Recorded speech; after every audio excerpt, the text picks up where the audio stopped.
Hey guys, my guest today was Rupani. Is an instructor of dominance and submission, and he teaches and does workshops all around the United States and Europe. In this episode, we talked about the dominance and submission, of course, including stuff like why would anyone in their right mind go into the submissive mode voluntarily? What can they gain from it? We talked about the integration of sexual archetypes, meaning why it makes sense to really explore what you like in sex and to accept it and to integrate it in yourself, and how it's going to help you to improve your relationships and sex life. And eventually we talked about the aggression, the definition of aggression from the masculine and the feminine perspective, and its integration for the nice guys. So especially if you find yourself being a nice guy at times, meaning that you hide your true self, your true thoughts, feelings, and try to be nice just in order that other people like you, I think you will really enjoy this episode. So have fun.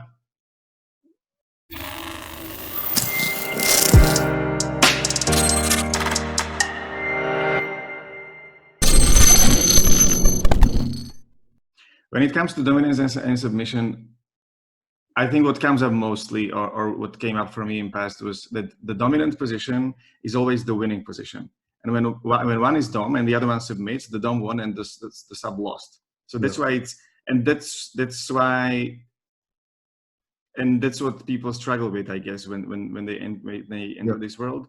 And when I was listening to you in some other podcasts, you were talking about the consensual and non-consensual and the difference between it, and how can it liberate men in their self-expression and in their free expression, and allow them to grow their masculinity.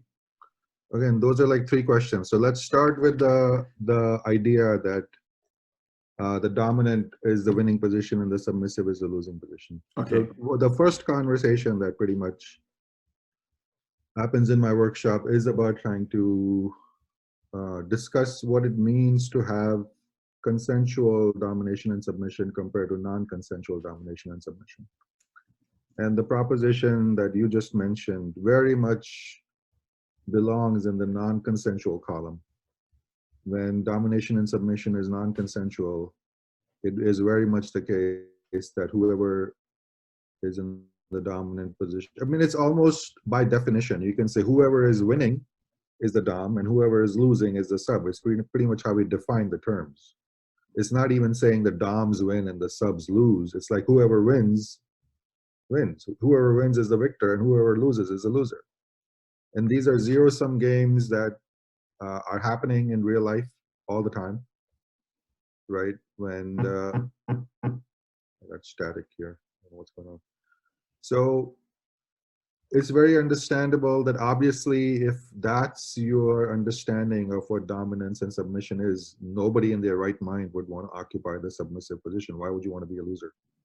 Why would you want somebody else to just walk all over you or take advantage of you? Nobody wants to do that. We're not insane people. So obviously that is not what we are doing in this realm. That is not around what we are building a sustainable relationship, whether its component is erotic or whether its component is really relational, like a love, romantic relationships. You wouldn't do that if one person was like constantly losing. It wouldn't even make any sense. But it's very understandable that that's the concern, that it's almost like a first chakra question, that if the dominant is the winning position and the submissive is the losing position, why in the hell would I want to take on the losing position? And the answer is you wouldn't. You wouldn't. And the glitch is that's not what consensual domination and submission is. Consensual domination and submission is not about playing a zero-sum game in which there is one loser and one winner.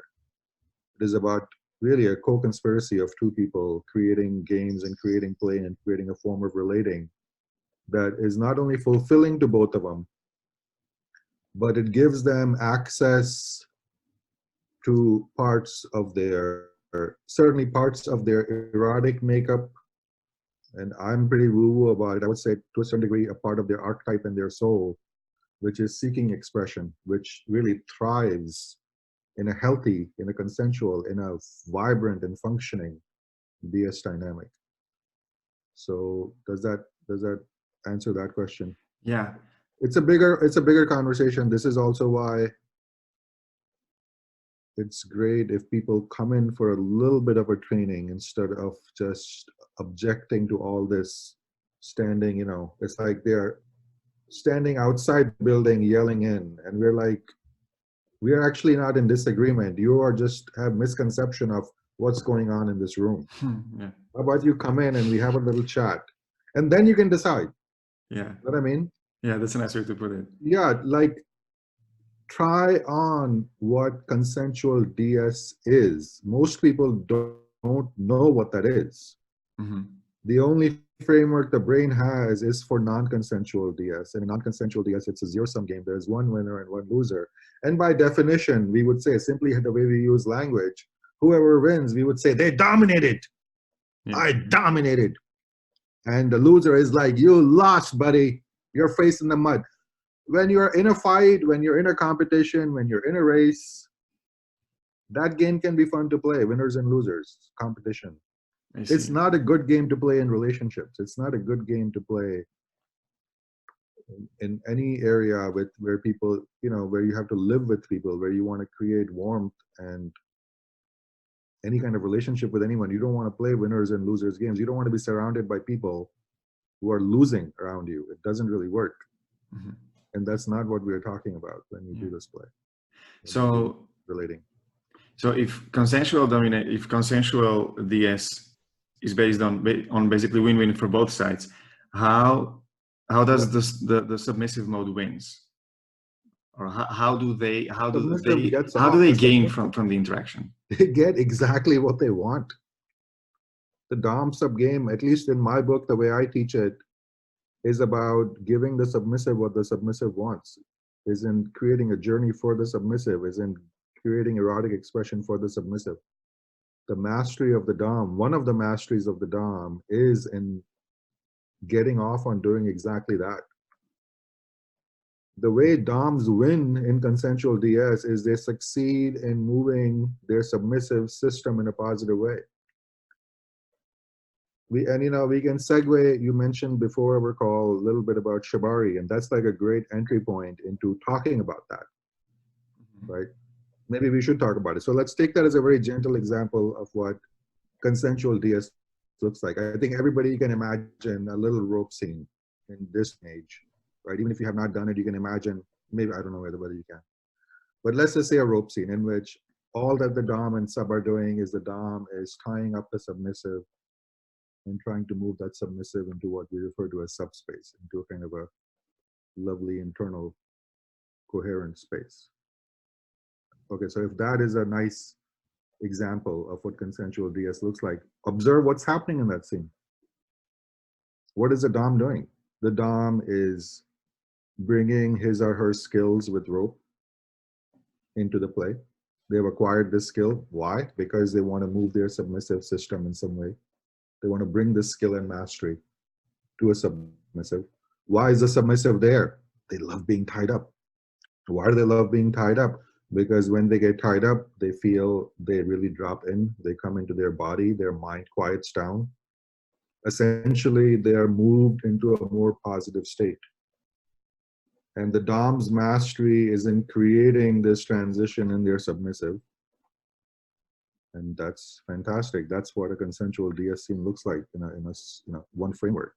Mm-hmm. And you both come out winning in the end because the Dom feels I really handled my submissive, and hopefully there's some appreciation and some circuit of energy between the submissive and Dom because the submissive receives something from the Dom. Mm-hmm. There's at least some gratitude and graciousness. And the submissive got to take a wonderful ride. It could have been just a peaceful ride. It could have been an erotic ride, but it certainly is catered towards moving the submissive system. This is why when people do DS for a while, they understand being a submissive is a position of privilege. It's completely the opposite of the fear people have when they have a non-consensual framework of DS and they think the submissive position is the losing position. You do DS for a while and you realize, man, the submissive position is like the fun position. Mm-hmm. Is it the predetermined somehow biologically or psychologically that one person is Dom and the other person is sub, or is it like, is anyone capable of switching at any time? I don't even bother dealing with that. My approach is like very pragmatic. My approach to my students is, listen, I have a whole set of ways in which you can occupy the dominant subarchetypes. In my classes, all the students take turns occupying both archetypes. And my invitation is, try these on, see how they feel in your system, see what discoveries you make about yourself, and you decide. You decide what you want to do.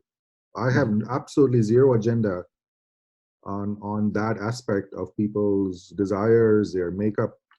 My offer is, come try things out and figure out. You may decide you don't want either position. I'm completely okay with that too. I have no proselytizing agenda. It's more of a sharing thing. This has really worked for me. I think this has been an amazing discovery. The places people can go to in a consensual domination and submission dynamic. I think it can be a lot of fun. I think it can create a lot of warmth and love between people. So I'm like, I'm doing this. And I'm like, I found something and I want to share it. And my invitation to people is, if you are interested, I will give you my recipe for what has worked for me. And it's not the only recipe. It's not the only correct recipe. There are many amazingly brilliant teachers and thinkers and practitioners of dominance and submission. And none of us probably agree with each other 100%. And I'm completely okay with that. I'm going to share with you what has worked for me. You try things out, and rest is entirely up to you. What works for you, what doesn't work for you, that's your sole inquiry. I have no say in that. I really don't care, quite frankly. It's too much to carry for my students. I'm too lazy as a teacher and a dom. I don't want to carry that much. I'm like, you come into this, you try things out, you see what works for you, and you take it and get the hell out. I don't really care afterwards. To me, it was quite difficult to imagine until you mentioned in one podcast the analogy with the dentist. That when someone comes to a dentist, you basically submit to the mastery and to the skill of the dentist, and the dentist from a down position is adjusting your mouth and your teeth, and both parties are winning. Well, it's a really not a great example. Going to a dentist isn't really fun. But I'm not sure which podcast I spoke that in. I have a feeling, I don't remember it, but I have a feeling there must have been more in the context of that. But yeah, it was in context of masculinity and mastery, but I related that to the DS as well. Right? Well, I think good DS scenes are a lot more fun than a visit to a dentist. But the part about surrendering to somebody's mastery part is correct, and we do that all the time. Yeah. Because we feel we can benefit from it, because we feel the mastery can serve us in some way. Yeah.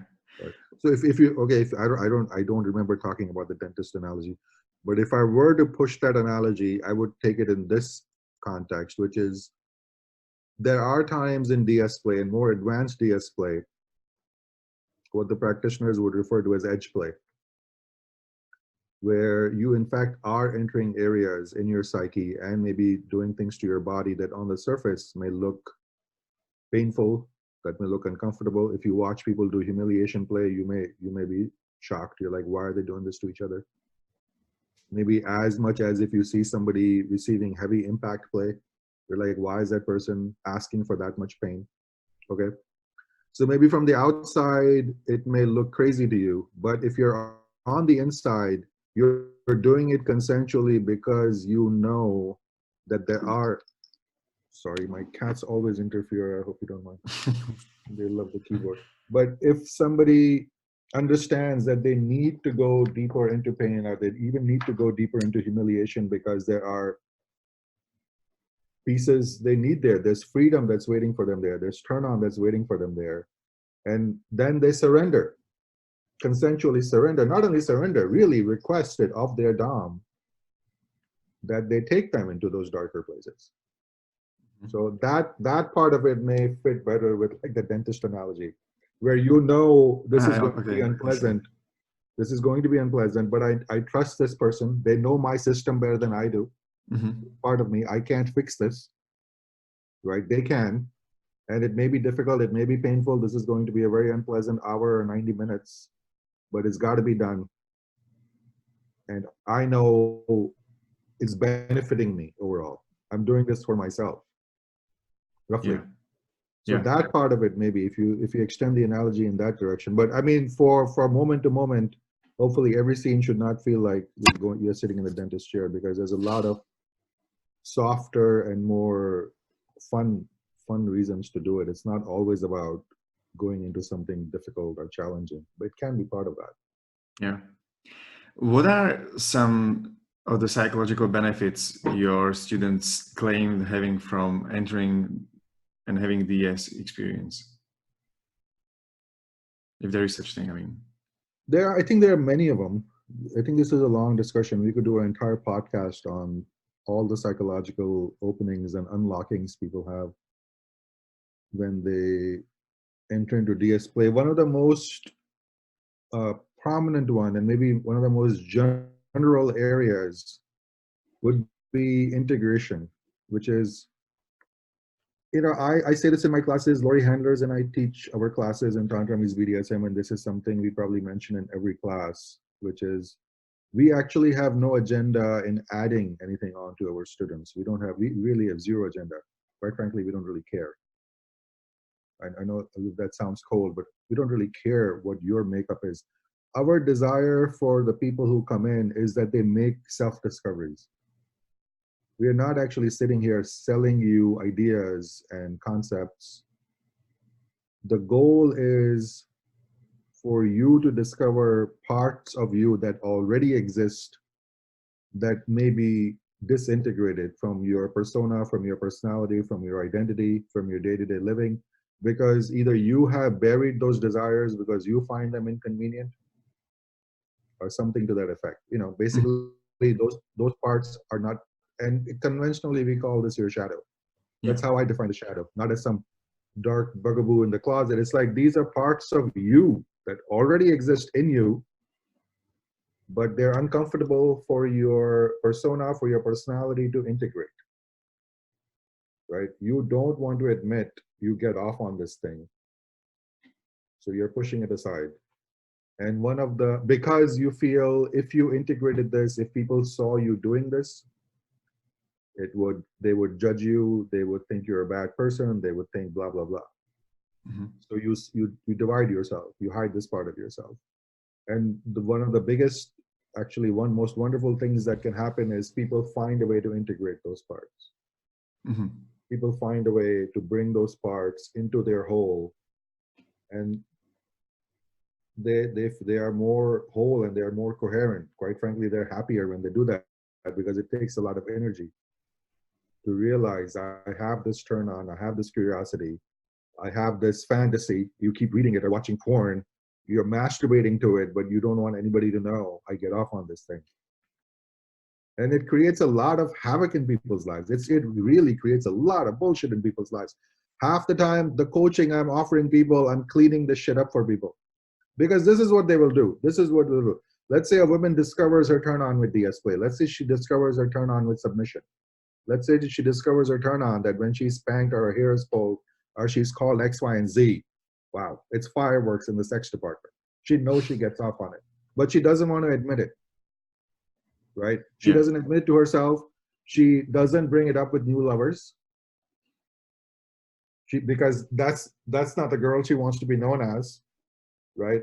So her persona is completely different. So she finds lovers, she starts relationships, and that's not the persona she presents. She presents a completely, quote unquote, wholesome vanilla persona.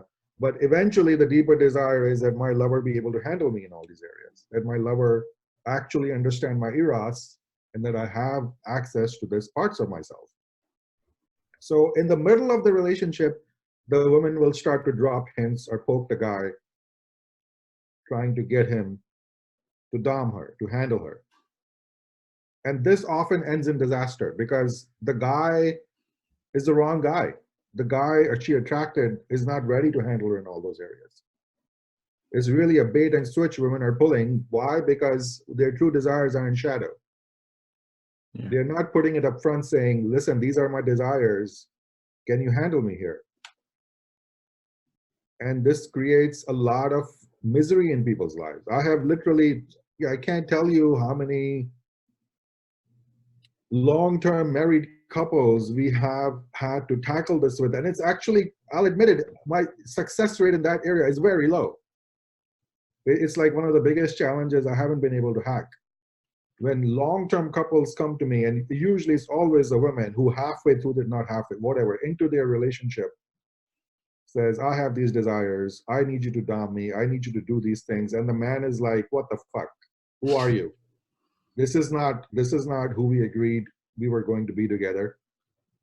I don't have any training in this. I don't understand your desires in this. And by the by, my entire culture is telling me that to be the kind of man you're asking me to be is absolutely horrible. Yeah. That men should not treat women like this in any circumstances. So what the hell is going on here? It creates a lot of pain, and it creates a lot of pain. Initially, the source of it is, in this case, it's like men have their own problems too, so please don't think only women are in shadow. In this example, because woman was in shadow about her desires in this area, and her identity, her personality, her persona could not integrate it. And later on, it creates havoc. It creates problems. Yeah. Right? So if you can integrate that and find a way to be who you are in a more coherent way, I think your odds of actually getting what you want in life are higher. I see. Yeah. And do you think that this particular example that you mentioned, is that the matter of nature, or from your experience, is that the matter of nature of the man that he doesn't want to explore those parts of himself? No, I very much think for the men, it's very cultural. We are drowning in a narrative that any aggression in masculinity is horrible, that any dominance in masculinity is horrible. Mm-hmm. The men I coach are like deeply confused and troubled by this double nature of like, well, society is telling us all the pieces of our being that come out when you step into our dom with our women, they are being forbidden and shunned in society right now. Mm-hmm. And so they're also deeply confused, like, of how to integrate, because they haven't had the chance to integrate that in a nice, smooth way in their system either. You know what I mean? Yeah. It's like, listen, it's like this. I don't know. Let me try and pull another analogy out of my ass. I think it's like when you take this analogy. Imagine, I don't know if this is a perfect analogy. Imagine you see a beautiful, lightweight, heavyweight champion boxer, right? Some famous name. Muhammad Ali, I don't know boxing that well, but some famous name. Yeah, that boxer, does that boxer go out just beating everybody up? No. Yeah. Does that boxer go into every bar and pick a fight? No. You got to pay that man to fight him. Right? Rest of the time, he's probably like a celebrity. He's hanging out. He's having his pictures taken. He's living his life. He's doing charities. He's not going around punching people. Even though the core of his profession, his calling is, he's a fucking prize fighter. Yeah. Right? As simple as that model is, that's as simple as integrated aggression looks like. It's not people going crazy and berserk. Right? You don't want to step in the ring with that man. Right? Yeah. If you do, then you're on his turf. If you really are entering a fight with that man. The rest of the time, the guy's like easy going and funny and charming. I'm thinking, the only person I can think of with Muhammad Ali. Like how charming, how funny, how witty he was. Yeah. Okay, so that's what. But if you forbid boxing in a culture, if you forbid no man should ever hit any other man, there should be no physical violence in our culture. Men should never even enter this energy of their aggression with each other under any circumstances. You're actually going to create men who are completely imbalanced about their aggression. Yeah. Those men are more likely to go to a fucking bar, drink out of their fucking heads, and then let loose and end up in the hospital or the morgue. Because their entire aggression has been pushed into the shadow. And nothing ever gets pushed back permanently. It's going to find a way to leap out at some point. When it does, it's going to be a goddamn mess. Yeah. Right? Osho used to say this thing. It's very, very, very poignant to this point. Osho would say, I have met some of the most peaceful men I have met have been butchers and hunters. Mm. Why? Because they don't make a big deal out of killing. And they're not rampant murderers. They're not going around just shooting everything in sight. They actually love the animals. They're very reverent towards it. They're not crazy people. They don't kill more than necessary. They use everything they kill. They understand, okay, if you're going to eat meat, this is how it has to be done. And they Yeah. actually can be very, almost, they can bring an element of sacredness. And I would see this in India. India is a lot vegetarian, but we also eat meat. But I would go with my father to the markets, and back then, at least there weren't any refrigerations. Animals were in the back, and if you wanted something, they would literally put the animal out, especially if it was a chicken, clean things in front of you and hand it to you. Everything was done that day. Mm-hmm. And I would feel the solemnity, the ease. I grant you, not every butcher, not every hunter is like that, but there is a possibility there that if you integrate this, you don't have to be crazy and berserk about it. Yeah. But the trouble I'm running into with my men is they have been told any aspect of your aggression, if it comes out, is horrible. Yeah. So they actually are having a harder time integrating this and finding ease with it. To the point where it's literally absurd, to the point where their wife and girlfriend is sitting next to them and saying, please spank my ass. And the boy says, I can't hit women. Okay. It's sad. I mean, and woman is saying, if I don't get what I'm longing for in this dynamic, including some spanking, let's just leave it at spanking, it's pretty PG rated, I have to go find it elsewhere. And the men are basically sitting on their hands and saying, I can't be the guy who hits women. Yeah. And I think that's where things have gone. They become non-functional between men and women in that department. Yeah. And do you think this integration of masculine aggression, when it happens in one area, it starts to spill over in the other? So for instance, it doesn't really matter if you go into boxing or BDSM. Once you start to discover this, like once men start to discover this inner aggression in me and allow myself to come it out and just do it somewhere in a consensual and controlled way, it automatically spills over to the areas with women, for instance, and business, let's say. It's the opposite. I would say it's the opposite, that when something is in shadow, it comes bursting out randomly. That when you have integrated it, you actually are in charge of it. I don't think, then you have it and it doesn't have you. When you push it in the shadow, it has you, and you don't know when the monster is coming out. This is the essential geometry of what shadow looks like. This is the archetypical story of Dr. Jekyll and Mr. Hyde. Yeah, I think I meant something else. What Like, maybe I didn't ask it in the right way. What I meant is that like there's only one aggression as a concept or some virtue inside the person, and it doesn't really matter in which way you integrate it. Once you integrate it through boxing, you can allow yourself to use this aggression proactively in a controlled way in other areas like business, women, and so on. This is what I meant. I don't think it's automatic. I don't think it's automatic, but I think it certainly is an easier segue from one area of your life to another. I don't think it's automatic. I'll tell you why. Easiest example of this is I have coached soldiers, and they still can't handle their women. I see. So yeah, I'm talking about badass people. I'm talking about people who are courageous beyond what I'm capable of doing. People who have been in battle, they've been tested, and they've been amazingly courageous and powerful in those areas, and they've done very brave things, fearless things, and yet they are not able to integrate that part of themselves in their eros, because again, if anything, they create the narrative that they may bring the same havoc into their relationship that was present out in the battlefield. Yeah. They want to separate that part of themselves. They want to reserve their aggression for the battlefield. And they're terrified that if that showed up anywhere locally in their domestic life, it would be as bloody as it is out there. And I think that's a fear more than a completely integrated state. But I don't think it's automatic that integration in one area means integration in the other area. Okay, I see. And I think this suppressed aggression is one of the basic traits of what Dr. Glover calls a nice guy. They never allow themselves to show their aggression because they just want to be nice, whatever it takes. Yeah. Do you have any?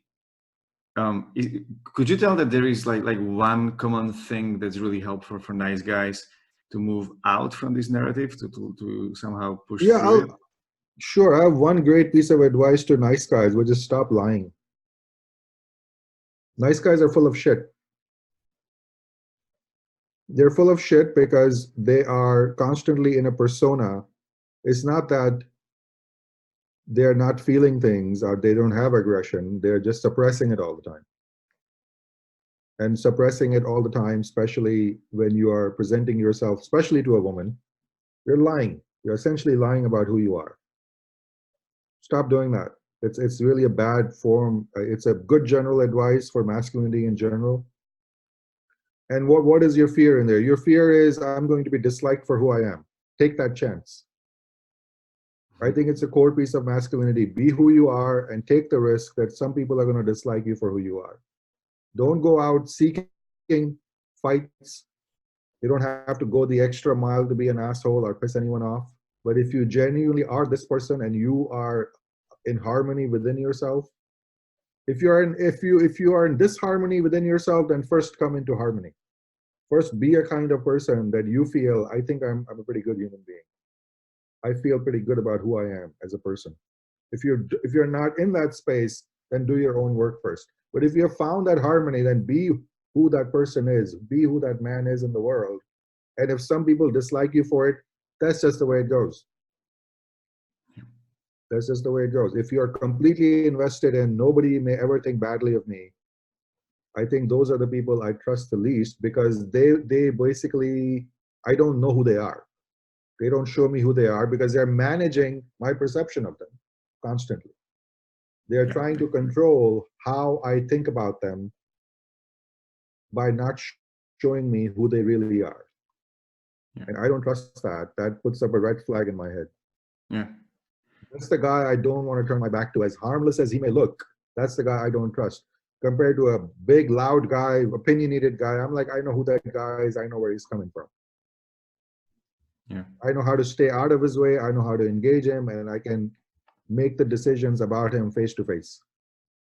I don't need to worry about that guy. I'll see him coming.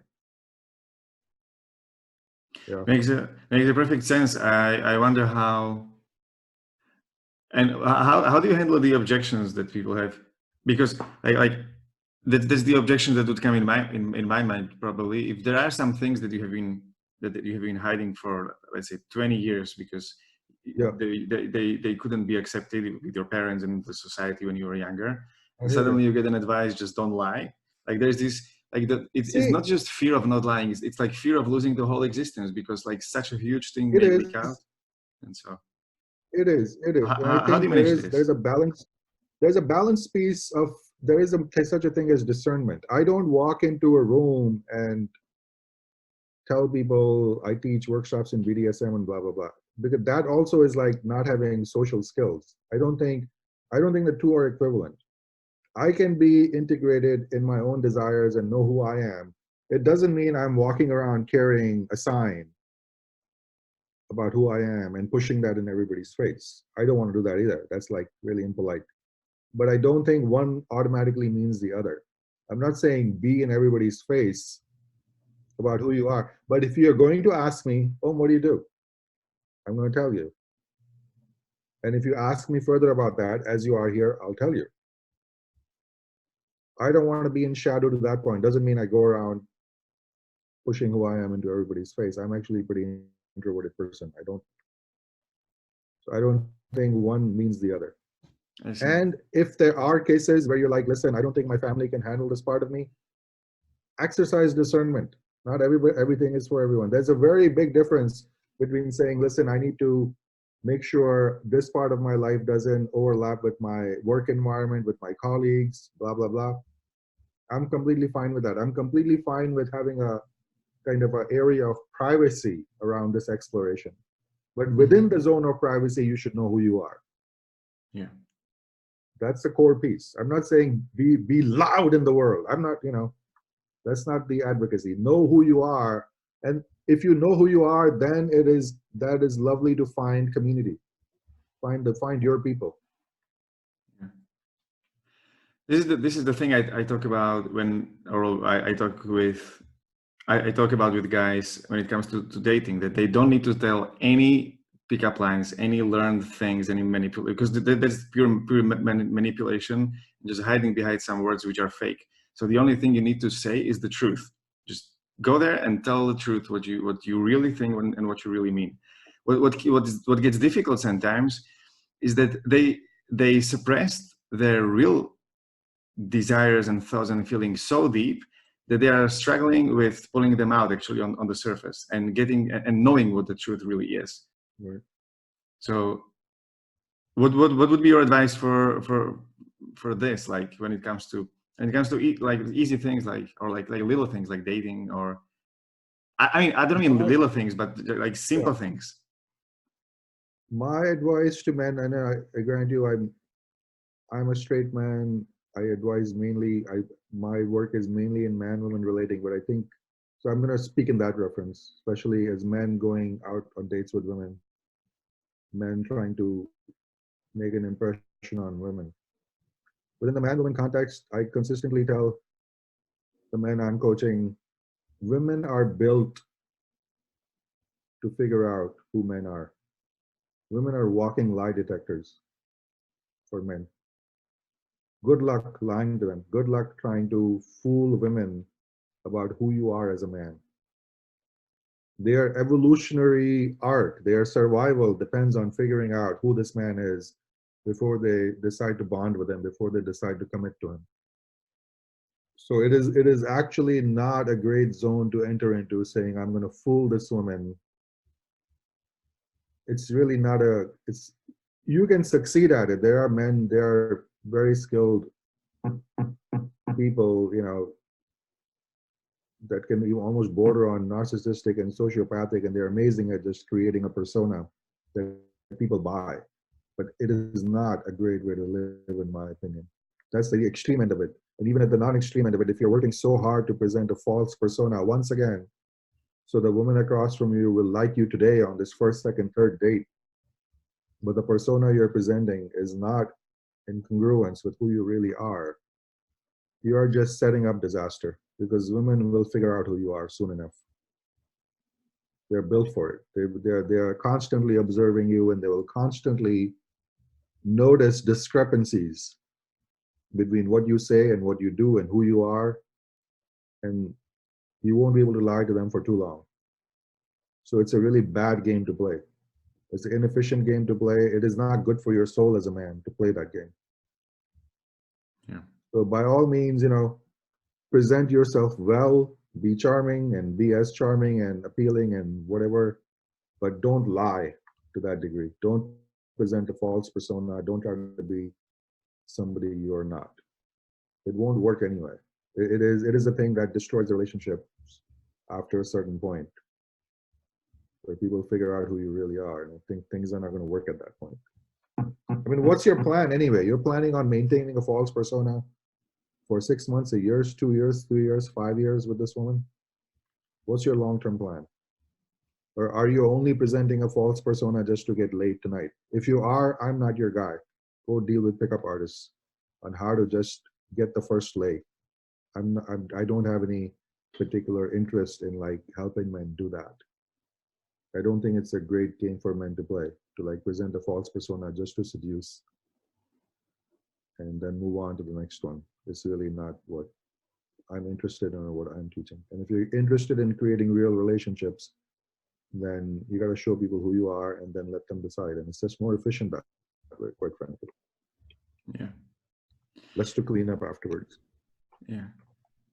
I would like to ask you about this nice guy thing, because when someone is a nice guy from and actually most are from early childhood, because they got it conditioned from their family, it's really difficult to see it, because it's like when a fish lives its whole life in a dirty water in the aquarium, it doesn't really know that the water is dirty.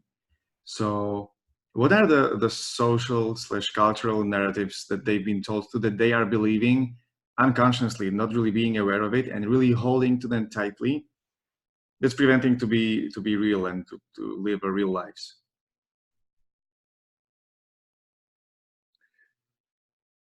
This may sound crazy to you, but I'll tell you what I perceive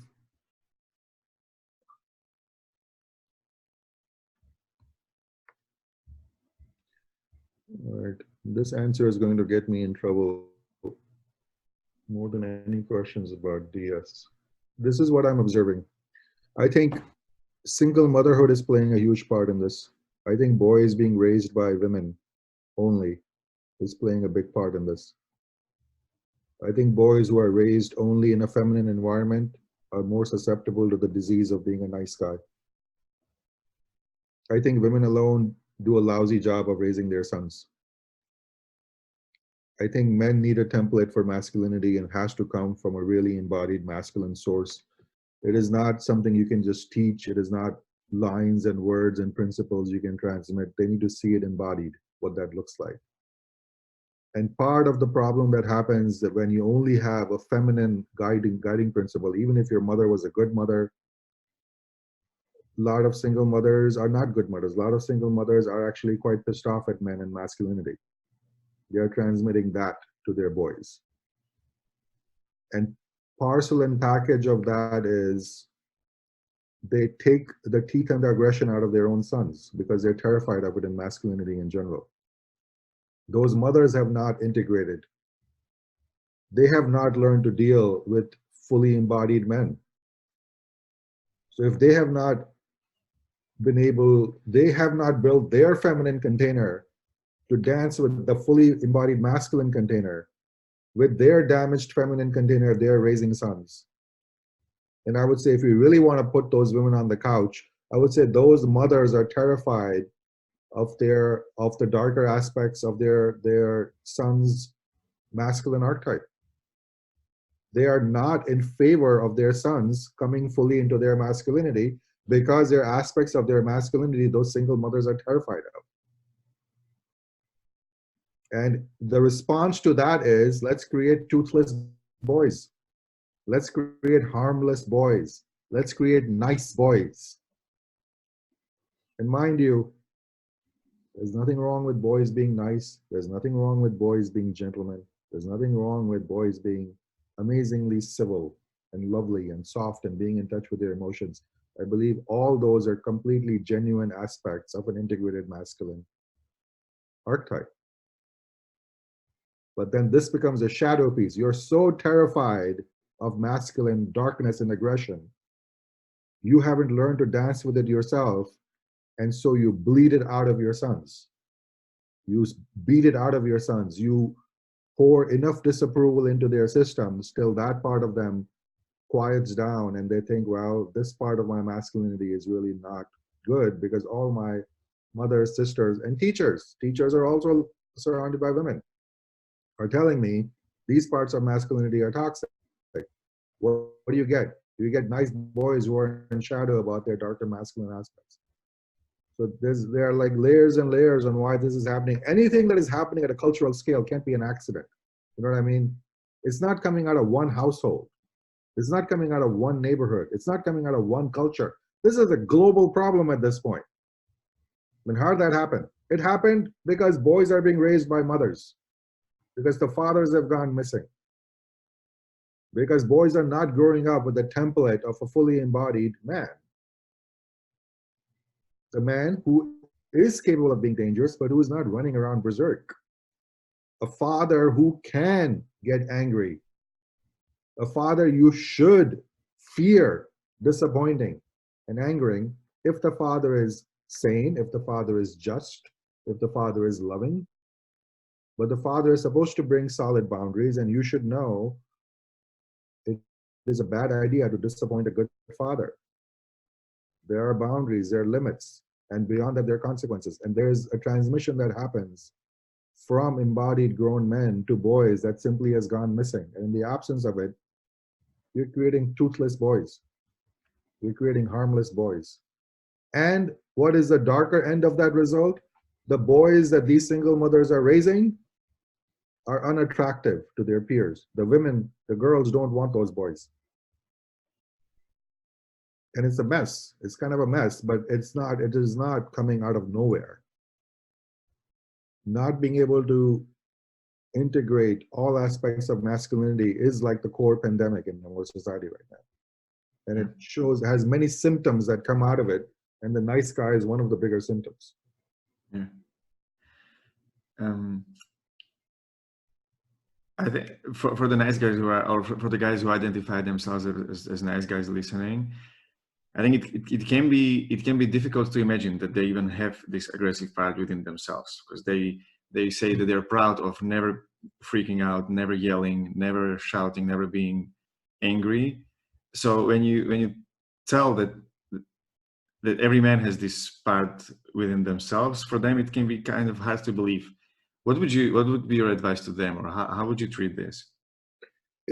I think we need to actually take a step backwards and reframe aggression, because we keep thinking aggression is a masculine quality. And I think that is a really bad premise to start with, right? I'm a big fan of Jordan Peterson, and Jordan Peterson has talked about this. And again, he's not talking out of his ass. First of all, the man is brilliant. Second of all, the man is a scientist. Everything he talks about is backed up by science. And one of the things he points out many times over is men and women have the same quantity of aggression in their system. It is absurd. It is ridiculous, Pollyannic to think women don't have any aggression in them. Are you fucking out of your mind? Women are fucking killers as much as men are killers. But we are built differently, and our aggression comes out in different ways. With men, it may come out physically because we're physical creatures. With women, there is as much aggression, and it comes out and can be as cutting, as destroying, as dark as any masculine violence, physical violence. Women are masterful at destroying reputations. They can set entire houses on fire simply by their talking. Their words are their knives. Their ability to convince people and create consensus against somebody. That's how they wage war. They don't pick up clubs, because if they did, they would lose those fights most of the time against men. But they're amazingly efficient at destroying men by destroying their reputations. And they are able to do it in such a way where they don't even leave their fingerprint on the murder weapon. You won't even know where the rumor started. You won't even know where the initial thing came from, where the initial arrow came from. And before you know it, men are destroyed in their honor, in their respect, in their public opinion. So let's back up a little bit. Let's back up a little bit and stop thinking that aggression is a something that God only gave to men, and we are just struggling to deal with it. You really want to deal with the darkness of aggression, you really have to deal it everywhere. But men's aggression is outbound. It's extroverted. Yeah. It looks like physical violence. When men come to blows, they come to blows. When women come to blows, they kill each other with 1,000 cuts. And half the time you can't track down the knife. They're better at it than we are. Yeah. So let's first of all look at aggression as a human quality, and then start integrating it and making room for it everywhere. If you make room for it, you can wield it and call it out. If you don't, it's not like you can reduce the sum total quantity of aggression in our system. That's really never going to happen. You can push you have a decision how much of this thing you're going to push into the shadow, how much of this you're going to integrate. That's pretty much the only choice you have. You really can't change human beings at a fundamental, essential level. Mm-hmm. Anyway, I forgot your initial question in this context. Yeah, the initial question was that, but anyway, I think what you said serves the question. But the initial question was, how can men who have really, really suppressed their aggression, how can they start to even believe that there is aggression within them if they never had experience of it before? The gentlest advice I would have for them, if they were actually coming in to do my work, would be do emotional release work. Emotional release. Laurie Handlers is brilliant at teaching people emotional release, at moving the system. And this is great for like releasing old pain, it's great for releasing old trauma, it's great for releasing whatever is stuck in your system. So instead of telling you or giving you any wild, crazy advice of go and do this in the world, no, just deal with your own system first. Move your own system, do emotional release, do bioenergetics, move your own emotions, and it'll dislodge things, because it takes a lot of energy. If there is some real aspect of you that you have put a cork in, right? It takes a certain amount of life energy to keep that cork in place. And techniques of bioenergetics, techniques of emotional release, even if you do Osho's dynamic meditations, they can move these things. They can start to move these things. So you can finally start to feel things, feel emotions you have suppressed. To me, men suppressing their emotion, their aggression, physically, like somatically, is not any different from, let's say, somebody close to you died and you haven't grieved properly. So the grief is stuck in your system. I think all emotions kind of work the same way. Something is inconvenient or too difficult to deal with in the moment, so we bury it. So release it. Integrate as many of your stuck emotions as possible. And to me, if you have worked so hard to suppress these parts of yourself, give them some room to breathe, let them come out, and then you feel yourself what you've been hiding from yourself. You feel what you haven't dealt with. Do your own work, integrate it, and the more integrated you feel, it's almost like the more ready you are for company, the more ready you are to enter into a relationship. If you are filled with all these suppressions, it's going to come spilling out in your relationships later on. You're going to be more of a mess. Yeah. This is like one of the core aspects when I do coaching for men. I have kind of divided into 4 or 5 modules, and the first one, primary one, is self-integration. You have to clear out your own system. You have to find out all the places where you have divided yourself. It's pointless to give you relationship advice. It's even pointless to teach you DS play, because if you do DS play while you're completely disintegrated, you're just going to create a mess. It's just going to magnify what's already there, right? Say it again. It's just going to magnify what's already there. It's going to, the thing that's already there is going to come bursting out at really the most inopportune times. And you're going to create a mess oftentimes. Are you going to project it? That's the worst scenario, where what's in you, you're going to project it outside. It's your aggression, but you will project it on outside and say the other person is being aggressive. And it can become, yeah, that's how shadow projection works. Jung did brilliant work on this. So it's something to really watch out for. Yeah. So you also noticed and you spoke about the feminine aggression, and about the words play and what they can do with words. It's quite obvious how men can integrate their aggression through physical activities like boxing, yeah, or anything where they can give their aggression space. Yeah. What can you do, or what can women do to integrate this kind of aggression you talked about? I mean, awareness, really. See, we have lost this conversation is going to sound really, really old school, but I think we need to bring in some of the old virtues. This is, here's the thing. If you actually are wise enough to realize how aggression works in both men and women, you can introduce cultural aspects, familial aspects that help integrate these parts. So a simple example, let's say a boy comes into his teenage years and he grows big. All of a sudden, yeah, we all happen to all of us, a growth spurt, all of a sudden you're a lot stronger, right? You're a lot stronger than your sisters. All of a sudden, you're a lot stronger than your younger brothers. And if you use this strength and you just start beating people up, right? Your teachers, your mother, your father, they're all going to grab you by your neck and say, no, we don't do that. Just because you can beat someone up doesn't mean you beat them up. You don't just go using your strength willy-nilly on people. In fact, use your strength to protect your sisters and your little brothers, right? Use it for good. Use it honorably. Strength, you've been given physical strength all of a sudden, going from a boy to a man. Use that strength judiciously. Use it wisely. Use it to protect. Use it to do physical labor. Use it to get things done. Use it to be useful to your tribe. Use your strength well. We know you can use that strength towards destruction, but don't use it towards destruction and bullying and creating misery in the world. Use it in a positive, constructive way.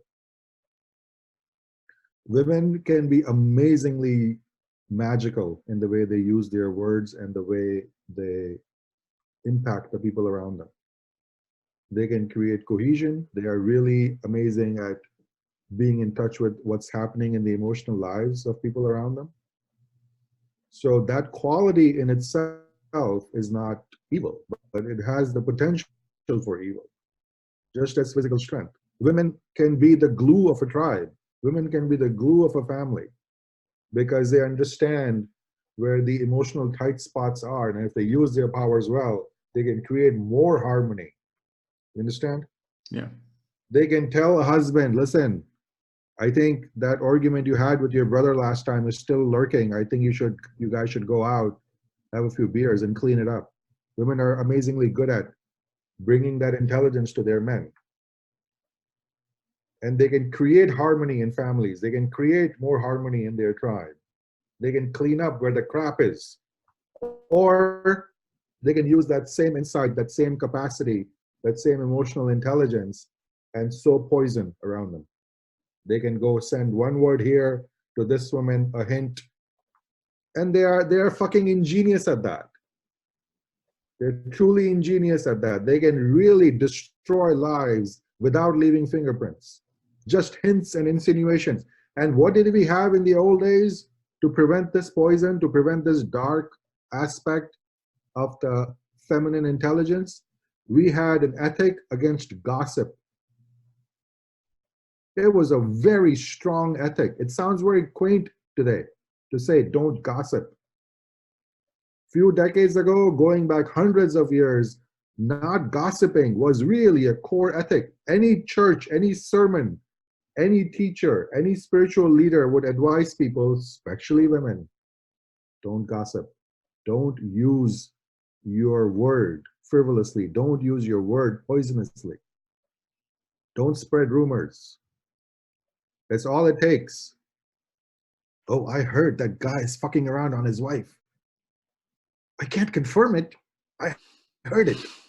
Before you know it, every fucking woman in the tribe heard it. That guy's fucking around on his wife. That guy cheats on his taxes. That guy does. Before you know it, that guy's dead in the tribe. Every woman will go tell her man, oh, I heard that man's not trustworthy. I don't think you should do business with him. It used to be a big fucking deal protecting our reputations because our livelihood, our place in the tribe depended on it. And women have the power to destroy those reputations. We know that. We knew that in the old wisdom. We still know it, but we've buried it. We've buried it to the degree where we are carrying moronic placards saying, believe all women. Are you out of your fucking mind? Lying is one of the darkest aspects of the dark feminine. Women are amazing liars. They're amazing at lying without leaving their fingerprint on the lie. They're amazing at changing public opinion around them without leaving their fingerprints on what they're doing. And if you do not acknowledge this aspect of the dark feminine, how they use their word for destruction instead of for creating harmony, you're an idiot. You're gonna fall prey to it, and you're gonna create discord in your tribe and not even know what the hell is happening. What's happening is that dark aspect of the feminine is running around doing its mischief, playing its power. Don't gossip was a big deal. Protecting a man's honor, again, sounds like a very quaint idea. Men's reputation. Men used to duel each other. If you called a man something, if you made a false accusation about him, if you called him a coward, if you called him dishonorable, he's like at dawn, pistols. Now we may think that was very quaint. It wasn't quaint. Your reputation was your fucking currency in the world. If your reputation was destroyed, nobody would work with you, nobody would loan you money, nobody would give you their daughter as a bride. You were done for if you were thought of as a scoundrel, if you were thought of as a dishonorable man. So any challenge to your honor had to be protected. It was a matter of survival. We didn't take it easy when anybody tried to destroy anybody's reputation. But today we can get away with scot-free. Why? I'm just expressing myself and my opinion about somebody. And it can be really, really dark. Yeah. So again, that aspect of aggression in human beings and the feminine is actually running quite rampant right now. It is running scot-free. Whereas all the focus is on men should not be aggressive.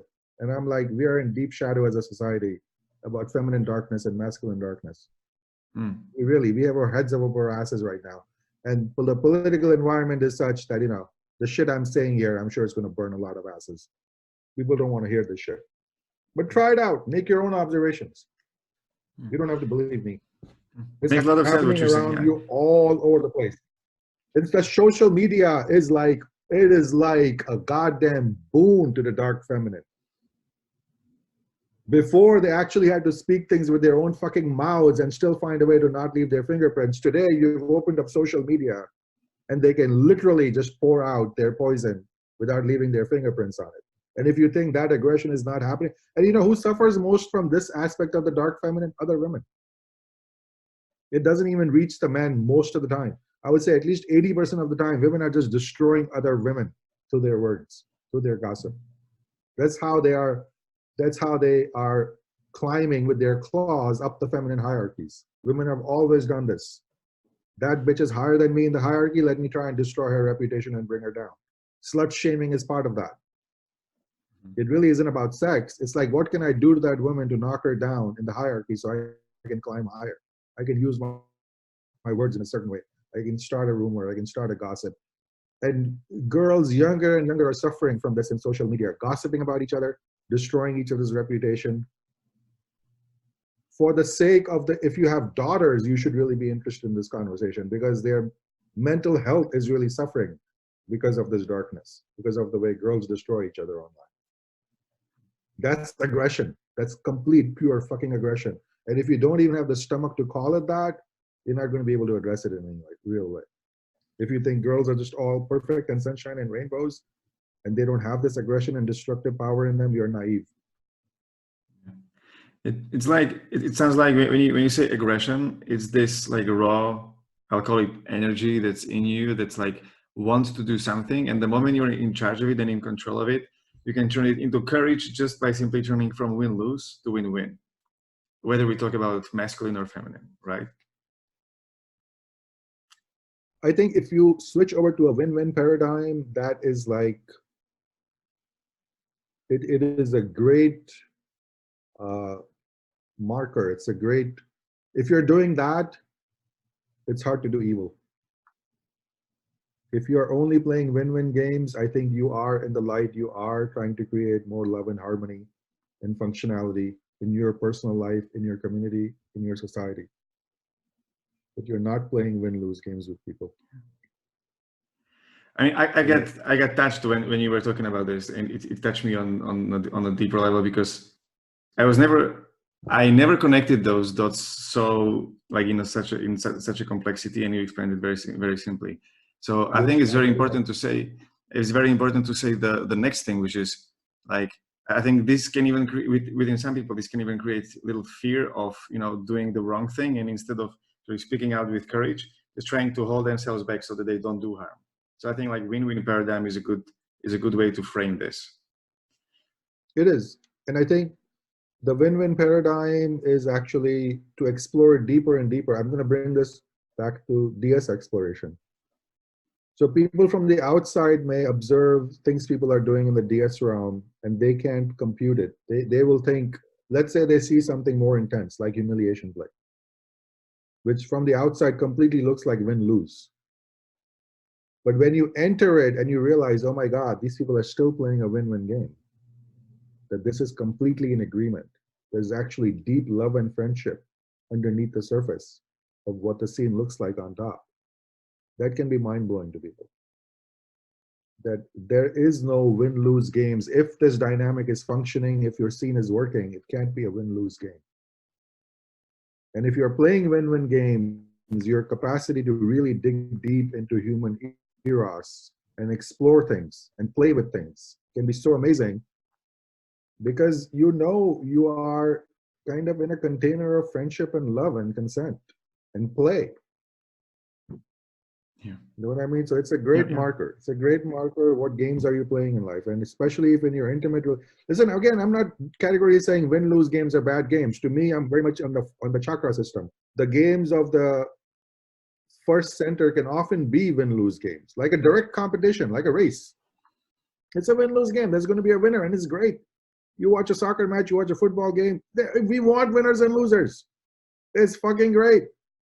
But it's a play, it's a game, it's an environment, it's a competition, and it makes us better. Nothing wrong with win-lose in a soccer match. Perfect. But if you're going to play win-lose games in your personal relationships, where if you win, your husband is losing, or if your husband wins, you're losing, if your husband gets a promotion and you're throwing a tantrum, or any other darkness like that is happening, that's disastrous. That's a goddamn misery. It's absolutely miserable when intimate partners are playing win-lose game. I talk about this over and over. If you feel your husband winning means you losing, or if your husband losing means you winning, you're fucked. I can't help you.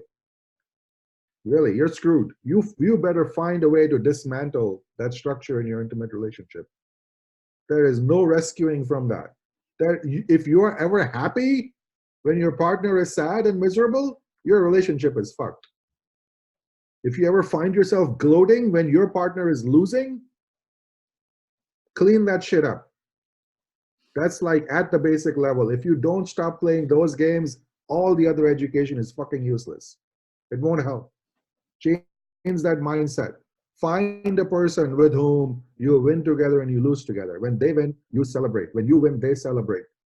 And when they lose, you're like, man, what can we do to make this better? If you're not doing that in your relationships, you don't have a foundation. You don't have a leg to stand on.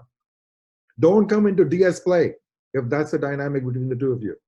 This is the most common disaster we have to deal with. And again, we have no solution for this. Men and women come to us where they've been playing win-lose games in their relationships, and then they come into DS play. And they cannot stop playing win-lose games within their scene. And I can't help you. This is completely disastrous. Doesn't really work. You know, one of the things that I had when I was learning Shibari was that when I was in the dominant position, I had this kind of guilt, right? Like I'm doing something wrong. And I think this might come up I'm curious about your experience, if it comes up, that it's such an autopilot. It comes up all the time. It comes up all the time. So if it's such a strong autopilot, how do you stop it? And how do you stop it even without DS? Like what can people do who find themselves being in the win-lose and seemingly unable to do anything with it? The best remedy for it is to keep turning, especially, I'm going to speak only in the DS context, especially in the DS context, as a Dom, as a man. Again, this is a common problem. This is all over the place. Where men feel guilty, where men are in shadow.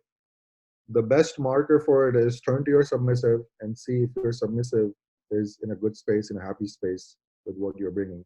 And if they are in a happy space, you need to get over yourself. If you're doing harm, stop doing what you're doing. If you're not doing harm, and if you're creating love and turn on, keep doing what you're doing. The proof's in the pudding. If your mind keeps telling you being this way brings harm in the world, except when you look at your partner and in a scene, they're turned on and happy and saying more and more and more, please, then your the concepts in your head are where the error is, not in your living. To me, trust what's happening in your life. Trust what's happening in your relationship. Is your relationship better because you're stepping into your Dom? If the answer is yes, keep stepping into your Dom. I see. Okay. Thank you very much, for your time. Before we wrap up, I wanted to invite you to share, like, where can people follow you? How can they get to work with you? You can just go to my website, omrupani.org. All the information is there. I have classes all over the place. I have a book. I do personal coaching. So whatever information, you can write to me from there. You can take it from there. Okay, good.